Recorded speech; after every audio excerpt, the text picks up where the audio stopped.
আপনি কি গণিতে দুর্বল, বা আপনি কি গণিত করতে পারেন না, বা গণিতকে কি আপনি ভয় পান?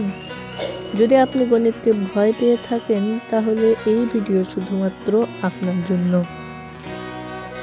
তো চলুন আজকের ভিডিও শুরু করা যাক।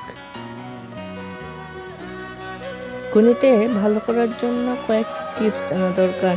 1 নাম্বার, গণিতের বেসিক কনসেপ্ট ভালোভাবে আয়ত্ত করা। বেসিক কনসেপ্ট বলতে গণিত কি দিয়ে তৈরি বা কিভাবে অঙ্কটি হলো সেটা জানতে হবে। তারপর রয়েছে গণিতের সকল সূত্র মুখস্থ করে রাখা।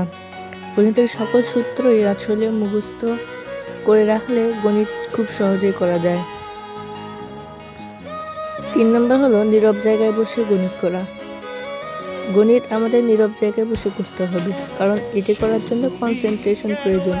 আর যদি তা না হয় তাহলে শুধু সোশ্যাল মিডিয়ার কথা আমাদের মনে পড়বে। আর যদি পরীক্ষা আপনার সামনে থাকে তাহলে কি করবেন? কোনো চিন্তার কারণ নেই। পরীক্ষার সামনে থাকলে কি করা যায় তা আমরা এখন দেখব আজকের এই ভিডিওর মাধ্যমে। প্রথমে আপনি দিনের কয়েকটি সময়কে ভালোভাবে বাছাই করে নেবেন যে আপনি এই দিনে এই অঙ্ক করবেন। তারপর আপনি নির্দিষ্ট অঙ্কগুলো করবেন, এমনি অঙ্ক করবেন না। এইভাবে আপনি অঙ্ক করলে আপনি আপনার ক্লাসে হতে পারবেন প্রথম, গণিতে প্রথম। ভিডিওটি ভালো লাগলে একটি লাইক করে দেবেন।